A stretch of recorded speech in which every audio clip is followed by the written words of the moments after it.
Yo, what's up mga ka-playtime?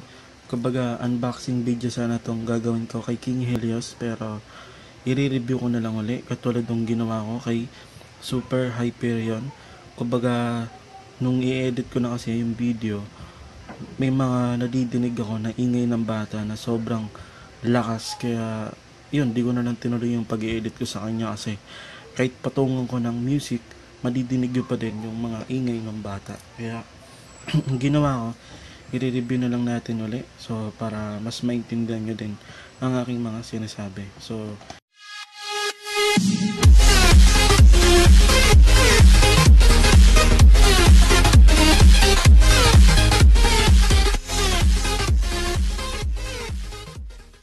ito ang box ng Super King B160 King Helios, ang Beyblade ni Hikaru Asahi. So ito ang kanyang Beyblade na King Helios. So makikita naman natin dito sa picture na to ng King Helios, no? Sobrang detalye yung pagkakagawa sa Beyblade na to. Napakaganda, wala kang masabi. Baga syempre gawa yan ng Takara Tomy. Itong si King Helios ay isang balance type bay. So makikita natin dito sa likod, ayan, balance. So makikita din natin dito ang bawat parts ng kanyang Beyblade na sparking chip, ang Helios, at ang kanyang ring, ang King, at ang kanyang chassis na 1B, at ang kanyang driver na Zone. So makikita din natin dito na may dalawang klase na chassis ang sparking.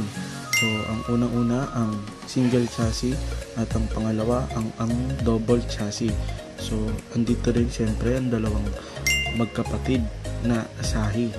So makikita din natin dito ang King Helios na syempre binurse ang Erase Diabolos. So ayun, kumbaga rekta na tayo sa bawat parts ng King Helios. So syempre umpisahan natin dito sa sparking chip, no, na Helios. So makikita natin dito na walang pinagkaiba din doon sa itsura ng mismong kapatid niya sa Beyblade, no, na Super Hyperion. Kung makikita nyo naman na maigi, parang iniba lang yung kulay kasi syempre magkambal daw sila eh. So ayun, kumbaga magkakambal ang dalawang Beyblade na to. So syempre pagdating sa ring o kaya sa magkaiba syempre. So ayan, sa kanilang sparking chip eh magkapareho, magkamukhang magkamukha. So ayun, punta naman tayo sa ring. Syempre ito ang ring ng King Helios. So makikita natin dito na itsurang corona yung ring na to, no. Makita nyo na parang corona siya ng hari. Siguro ewan ko kung bakit naisipan ni Hikaru na gawing king yung kanyang Beyblade, no. So ayun, ang ganda lang ng pagkakagawa dito ng Takara Tomy kasi kumbaga kung makikita nyo yung ganyang mga detalye niyan, kumbaga talagang mabusisi ang pagkakagawa niyan. Siyempre nilagyan ko rin ng sticker na nung na-unbox ko na siya, kaya mas gumanda siyang tignan. So ayun, kumbaga punta naman tayo sa kanyang chassis na 1B. So ang 1B chassis na to ay itsura siyang star, no. So mapapansin nyo na parang nag-drawing kayo ng star na gano'n. Ayun, kumbaga star siya. Kumbaga yun ang napansin ko sa chassis na to. So makikita nyo rin dito na ang chassis na to ay compatible sa left at right na ring, no. So ayun, kumbaga pwede nyo ilagay dito ang ring ng Brave Valkyrie, ng Mirage Fafnir, Rage Longinus, no. So pautal-utal pa po, pabulol-bulol pa, so pasensya na. Kumbaga syempre ang Glide Ragnarok at ang Curse Satan. Itong chassis na to eh bagay na bagay to kay Curse Satan at Mirage Fafnir syempre. Kumbaga na testing ko na rin kasi kay Mirage Fafnir to eh. So yun, sana magkaroon ako ng Curse Satan para magamit ko rin to kay Kerseyton kasi gustong gusto ko yung driver ni Kerseyton na Universe. So punta naman tayo dito sa driver nito na walang iniba kundi ang kanyang dulong tip lang sa itsura ng exit driver, no? So ayan ang exit driver ng Super Hyperion. Kung makikita natin yung pinaka-tip rubber. So syempre yung dito umiikot din, no? So ganoon din naman sa zone. Kumbaga makikita din natin dito na umiikot din. Kumbaga mas ano yung ikot nito kumpara dun sa exit. So ang tip lang naman, ang tip lang nito kumbaga hindi rubber. So kung mapapansin nyo, no, yan, nakaumbok siya ng kaunti. So ayun, kumbaga timbang na natin ang King Helios na to para malaman natin kung anong timbang ng bawat parts, no. So umpisahan natin sa sparking chip 3.6, sunod sa ring 6.4, sunod sa chassis 43.1, sunod sa driver 6.3. So ayun, kumbaga buuin lang natin si King Helios at ikumpara natin ang kanyang bigat sa Mirage Fafnir. So may mapapansin kayo dito kay King Helios, no, na balance type siya, pero bakit ganon? So ayan, 58.4. So ayusin lang natin ulit kung tama ba ang kanyang, yun, 58.4 ang bigat ni King Helios. So ikumpara natin siya dito kay syempre, no, kay Mirage Fafnir. So ang Mirage Fafnir na to, ang bigat niya ay 62 ano ba, 62.0 ang bigat ng Mirage Fafnir. So si Mirage Fafnir stamina type base. So ayun, kumbaga hindi ko lang alam kung bakit ganon kagaan si King Helios, no. So may nakapagsabi din na si King Helios parang GT type na bay. Kumbaga parang hindi kayang makipagsabayan sa sparking Beyblade. I-ready na natin ang aking stadium para ma-test battle natin si King Helios. Siyempre i-test spin muna natin siya. So eto na ang aking mahiwagang stadium. Siyempre kuhain ko lang yung launcher ko para siyempre may test spin na natin si King Helios. So bago nga pala natin umpisahan, dumating na din yung combo grip, no, na pwedeng ilagay yung dalawang launcher na may kasama panghila sa string, no, para syempre hindi mabohol. So ayun, kumbaga test spin na natin to si King Helios. 3, 2, 1, go! Minsan yung galawan minsan ng King Helios na to medyo tulad sa galawan ng Super Hyperion, pero hindi naman ganun ka agresibo.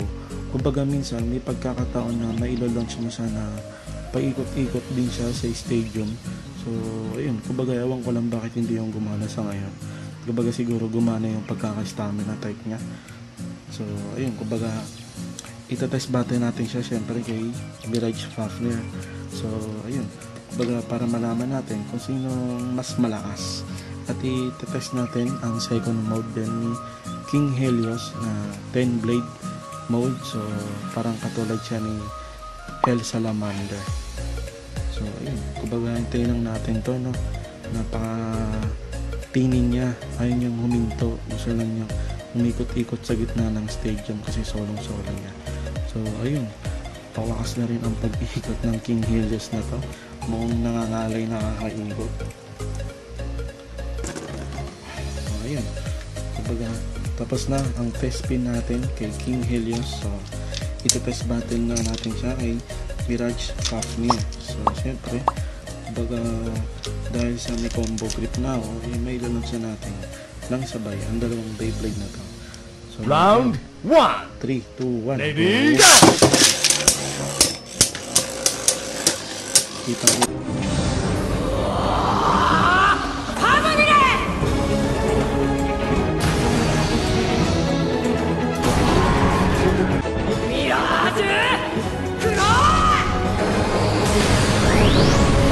Sana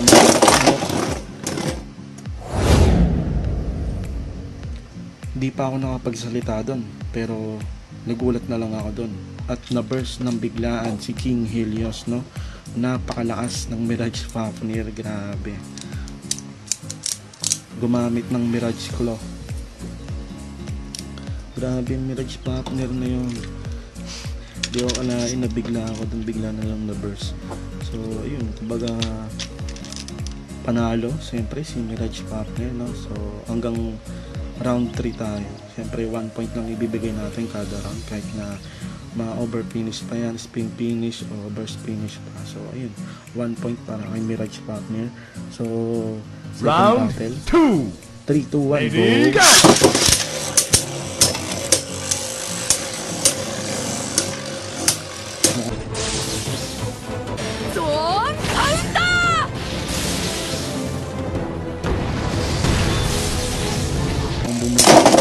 Ayun, kumbaga siya pinatalsik ni King Helios si Mirage Fafnir. Akala ko na naman mababurst na naman ulit si King Helios, pero mukhang nakadali siya kay Mirage Fafnir, binawian niya, pero syempre hindi nga na-burst. So punta lang tayo sa final round. Syempre kumbaga dito na malalaman natin kung sino ba ang pinaka malakas. Round 3, 3, 2, 1, ready, go! Yung galawan yung Super Hyperion na paikot-ikot sa stadium, pero dito natin malalaman kung hanggang saan ba ang stamina ni King Helios, kung saan si Mirage Fafnir ay nasa gitna lang, naghihintay lang siya na dikitan siya ni King Helios. At ayun na nga, napakala si King Helios dahil nagtatatakbo sa gilid ng stadium. So syempre panalo si Mirage Fafnir, no? So kumbaga ang masasabi ko dito kay King Helios napakaganda niya, syempre, lalo na kung titignan niyo naman yung pagkakagawa sa kanya ng Takara Tomy, napakaganda. Talagang napakaganda ng pagkakagawa sa kanya ng Takara Tomy. So kumbaga medyo nagagaanan lang ako dito kay King Helios kasi feel ko hindi siya makasabay sa Brave Valkyrie, sa Rage Longinus at sa Super Hyperion, no? So parang ayun, kumbaga medyo hindi siya nakakasabay, kumbaga na aano pa ako sa kanya ng kaunti. So parang para sa akin dapat may kaunting bigat pa sa kanyang chassis, no? Kahit na pinabot man lang sana ng kabuuan yung timbang ni King Helios nasa 60 plus, no? Parang katulad kay Mirage Fafnir. So ayun, kumbaga nakalimutan ko nga pala na itry yung 10 wing mode niya, no? So itatry natin, syempre hindi naman ito pwedeng matapos ng video na di natin may itatry, matigang ko na makalimutan. So ayun, kumbaga yan ang itsura ng 10 wing yan ang 10 wing mode ni 10 blade mode o 10 wing oh my god. So kumbaga yun yung itsura ng 10 blade mode na lang ni King Helios. So okay, ilaban natin siya ulit kay Mirage Fafnir. Kumbaga 1, 2, 3 ay 1, 2, 3 daw tatakbo, parang nasa jeep 1, 2, 3. So hanggang kumbaga round 3 ayun, kumbaga 1 point kada laban. So ayun, round 1 natin 3, 2, 1, ready, go!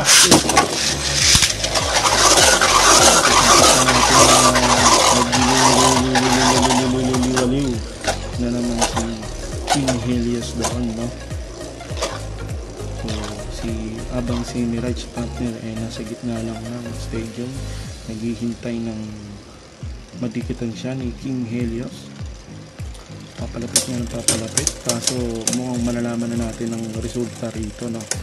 Siyempre stamina type kay Mirage Partner, so 1-0. Punta naman tayo sa second battle. Round 2. 3, 2, 1. Ready, go!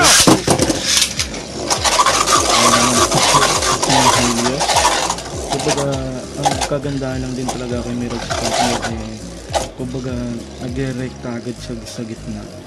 Lalo na kung may kalaban siyang attack type na ba yun, katulad ng Super Hyperion, tulad ng Brave Valkyrie na mahilig mag-iikot-ikot sa gilid ng stadium. Tapos syempre, pagka nagkontakan na, out of stamina na yung mga attack type na ba. So ayun, kumbaga 2-0 para kay Mirage Partner. So di man lang nakaka-score si King Helios, puro kasi takbo sa gilid ng stadium. So ito na ang last Round battle. 3. 3, 2, 1. Ready, go! Biglang nang gulat doon si King Helios. Namala ko last battle na talaga yan, pero nagkamali ako. So nakabawi pa, naka-isang puntos pa si King Helios, no? So 3-2-1 ang score. Tignan natin kung makakahabol-habol pa ba tong si King Helios. So 3-2-1, go!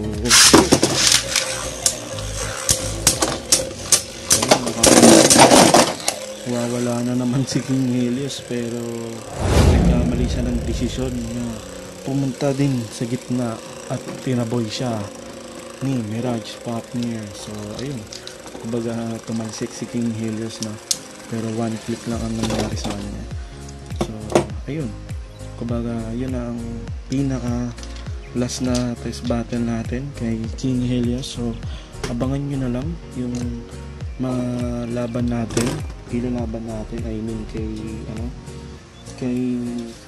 King Helios na mga Sparking Bacon na Mirage Partner, Super Hyperion, Brave Valkyrie at Rage Longinus.